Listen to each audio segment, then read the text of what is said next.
So it's come to my attention that people are accusing the StoryGrid of replacing the human mentors in their $1,200 a month mentorship program with AI. And we're going to talk about that in this video. I really debated whether to make this video because this has not been formally announced. The company hasn't come out and said publicly, we're using AI. They haven't even come out and said publicly that they canceled their mentor training program, although that has been kind of confirmed by numerous people on Reddit. And the reason I'm making this video is because right now all of this information is in Substack comments and Reddit threads and Discord channels. And if you are a student who maybe read the StoryGrid book or benefited from the blogs on their website and you're thinking, I want to do this program, it really concerns me that someone might sign up to pay this ridiculous amount of money and not be getting what they expect.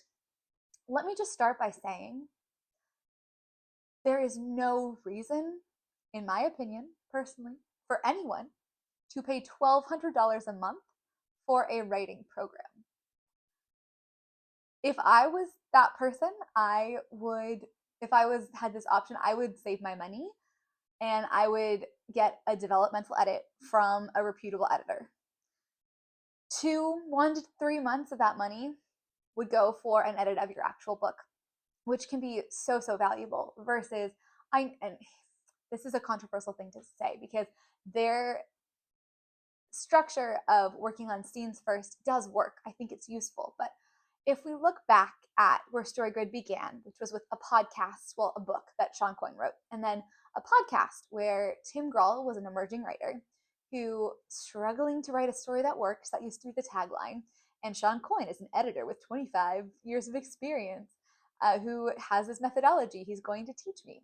In that methodology, Tim wrote like 1-2 standalone scenes and then started working on his book. I was there. I listened to all of these podcasts from my dorm room in my first year of university. I loved the StoryGrid. And the things that I learned through that, 5 commandments, valence shifts, crisis, decision making, all that kind of stuff, it really helped me in my writing. 100%. The stuff about genre, totally. I still reference it sometimes.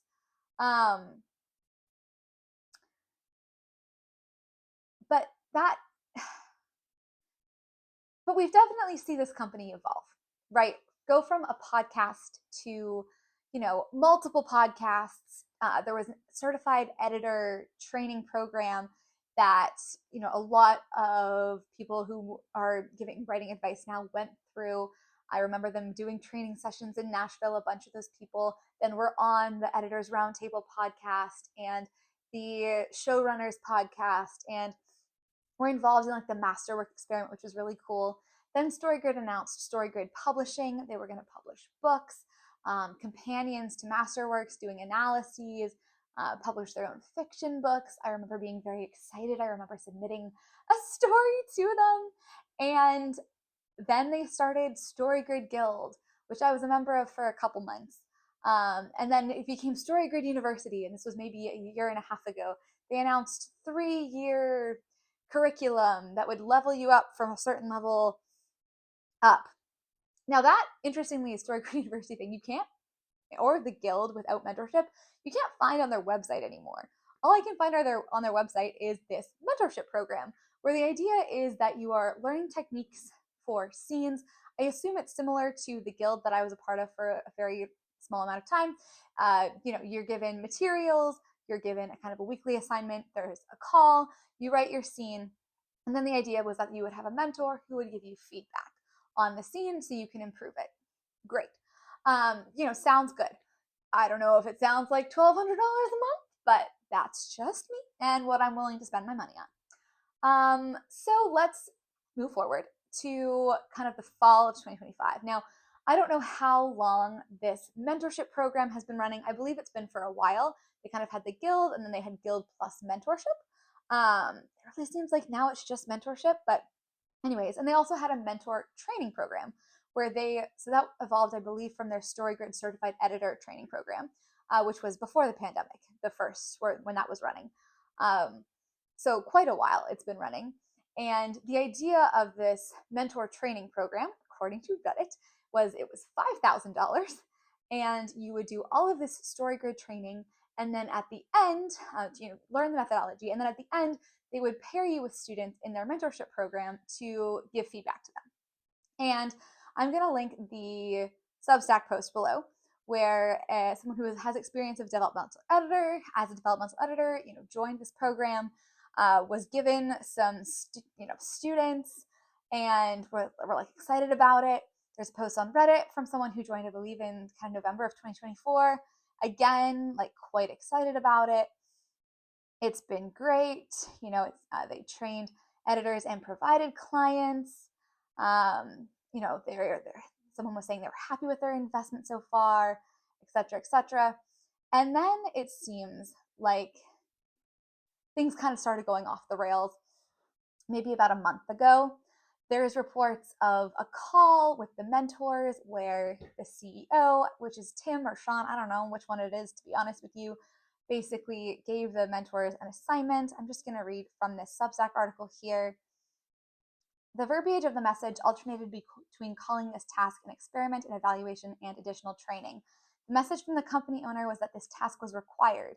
If we did not complete the evaluation document, he would take that to be a resignation from the company. What's more, we would be required to complete a similar exercise every week for the foreseeable future. The task consisted of reading almost 50 pages of instructions and supporting material and filling out a 34-page form with hundreds of fields, where we were to evaluate a scene using a particular methodology that was completely different than the training I had just taken and paid thousands of dollars before.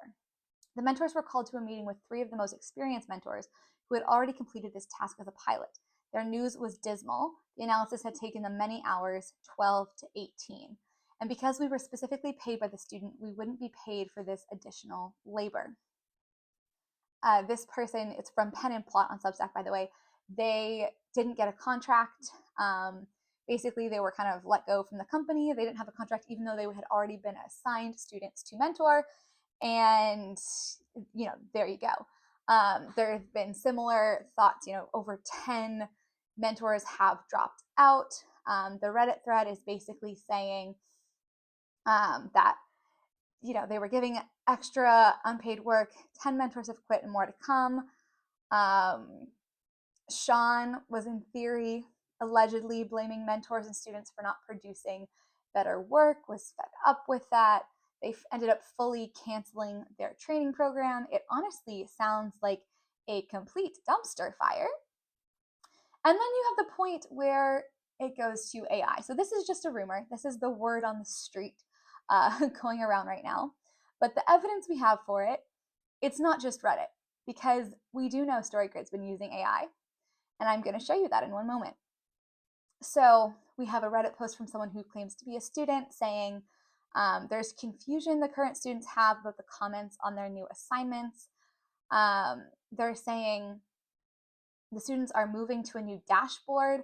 They're no longer going to be writing scenes. They're going to be writing sentences. And instead of getting feedback from a mentor they're paired with, they're going to be getting feedback from Sean via email, but everyone suspects that it's actually going to be an LLM.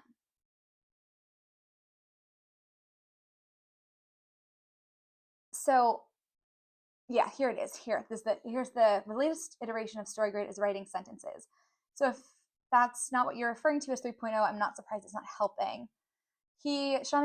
So this is Pen and Plot saying, as near as I can figure, Sean is having people write a series of 3 sentences that encapsulate rising tension on a particular plane, physical, social, or ideological. The sentences must escalate the tension, and the sentences can't move between planes. And it goes on. And it just sounds very rigid and very analytical and, very, I don't know, very mechanical, which if something is being evaluated by AI instead of people, allegedly, if you're disbanding your mentor program and firing all of your mentors, I'm assuming that who is going to give the mentees feedback? Either they dropped to sentences because they just wanted Sean to do it and they knew he didn't have the capacity. But how many people are in this mentorship program? Probably quite a few if they had that many mentors, maybe 100. Even 3 sentences a week from 100 students is 300 sentences a week you have to give feedback on. That's a lot. If they're not using AI, I would be very surprised. And that is because when was this? Let me check the date on my email. As of July of 2024, they were developing the StoryGrid TA, which is an artificial intelligence chatbot trained on all of the StoryGrid methodology. So you have access to a 24/7 teaching assistant. And actually, in the email I got, there is an unlisted link to where Tim is explaining what this AI chatbot is, what it does, how it was built, how you can use it, etc., etc. And I will link that below. It's unlisted right now, but that you can still see it. And you know, on the surface, it feels pretty harmless. It's asking, sorry, it's asking the chatbot like, what are the 5 commandments of storytelling, and explain this to me as if I were 8. And it's called, and this is a thing in artificial intelligence. It's called retrieval augmented generation. It's when you give an LLM extra context, so it's using your particular materials to answer questions. It's not an easy thing to do. They obviously invested quite a bit of money into this in order to do retrieval augmented generation properly. The problem is we are artists as writers, right? We are creative people. And while I work in tech, and while I have seen applications of artificial intelligence, not generative AI, mind you, but artificial intelligence, which has existed for a very, very, very long time. Algorithms like decision trees, like that's considered AI. That is not generative AI. It's very different. There are algorithms can be helpful. You know what I mean? Large language models and generative AI have so many problems. Obviously, like you don't need me to tell. This is the most debated topic ever. Not debated, most discussed topic ever. From the environmental impact to the fact that they hallucinate, they make things up. It's stolen work, the copyright issues, the attributing things to just the disaster of it. And as I don't want AI anywhere near my writing personally. And I think as people involved in the arts, we all have responsibilities, both as artists and as consumers and readers, to do our best to not consume things created by AI. Obviously, there is a shared responsibility here. And obviously, that shared responsibility is a huge topic, and it's breaking. It's a disaster. But I feel like for a company who's so invested in write a great story, write a story that will be your legacy, to focus so heavily on AI feels counterintuitive to me. But if they've already spent all this money doing retrieval augmented generation for a StoryGrid AI LLM chatbot that can tell you, here are 5 possible crisis points for a scene, it could very easily be trained to give feedback to writers. It already is trained on all of the information. It's already trained on all of their materials. So, of course, that would be a logical next step for a company to do. As much as we all completely disagree with that, or I completely disagree with that, I do not think that getting feedback on your writing from artificial intelligence is a good idea at all. Not just because it's going to be crap feedback. No matter the reason StoryGrid Guild maybe could get away with it is because it's this methodology. So they're really evaluating the methodology, and the notes about asking the mentors to fill out this 34-page form or whatever. That's starting to feel very mechanical, right? That's starting to feel like something, AI could evaluate a 34-page form. Sure, if it's just ticking boxes, it could be fine at that, but it's not evaluating the quality of the writing. I don't know how, and then if this is happening, if this writer's work is going to be fed to AI, is it being trained on it? Is it a private instance? Are there contracts in place? There's so many questions there, which we have no proof that they're doing this. We have no proof that they're sending people's work to AI. We have no proof that that's their plan. It does seem like a logical accusation, though, based on the information that we have. And if that is true, it's extremely disappointing and it's extremely concerning. And if the mentorship program was not already a ridiculous amount of money, to change it to AI is terrible. Like, it's terrible. And again, these are rumors. They seem like rumors that could be true. And maybe I'll get some evidence that it's completely untrue and there's a completely other direction. But I just wanted to make this video to try to spread the word of buyer beware. Buyer beware. If you don't want your writing to go to AI, if you don't want AI feedback, I would be asking a lot of questions before you hand over any money.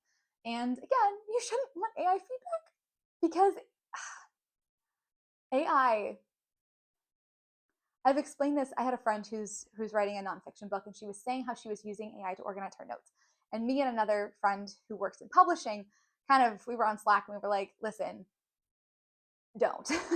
Like, just try not to, because basically AI is the median, right? Like, it tries to bring your work to represent its training data, because the training data it has is what it thinks of as good. So anything you do that's interesting, innovative, different, bold, like any of that, it will encourage you not to, right? It will encourage you to bring your work back to that kind of median to represent the training data, which is why when someone doesn't have skills in an area, AI looks so like appealing, right? Because it can help bring up someone who has no skills to a particular level, but then it brings down all other forms of creativity. Don't use it. I mean, don't use it, and be careful about the story grid. Okay, the other thing I was gonna say, let's stop being depressing here. If you, like me, are feeling a little on the story grid now and you don't want to use them, you have some options. A lot of the theory from StoryGrid actually comes from Story by Robert McKee, or is duplicated, or whatever is in Story by Robert McKee, which is a great book that you can buy hardcover that was written before AI, so it's safe. StoryGrid did have some great thoughts on genre, but John Truby has a book called Anatomy of Genre, which has some even more in-depth, like beautifully explained stuff on genre that I really, really love. A lot of creators on the internet have information on how you can create a spreadsheet, a reverse outline, some will call Google reverse outlining, which is basically what the StoryGrid spreadsheet kind of is, to help you create your scene. I believe Alyssa Matizek talks about it. I'll try to link a video of hers below. And shifts, value shifts, that kind of thing are in Story, as well as in Anatomy of Story by John Truby. So this content is out there. I know it's helped a lot of people, but there are so many things that can help your writing journey. Any methodology, any program, anything that says it's the end all be all, it's going to be the best writing program on the planet, which it actually does say on their website. Nuh-uh. No. What you want are resources and tools in your toolkit. And yes, in some cases, you should pay for those. A nice Skillshare course, Michelle Schusterman has some. Go take those. They're great. I know Reedsy has a big How to Write a Novel course. It's very expensive. I don't know about that. But like, it depends on your budget and where you're at. Obviously, it's worth it to pay for some resources, buy craft books, etc., etc. But please be very, very careful before you move forward with any purchases from this company. And I'm going to stop talking now. This video is much longer than I anticipated. My name is Nicole Wilbert. Thank you so much for watching, and I will see you very soon.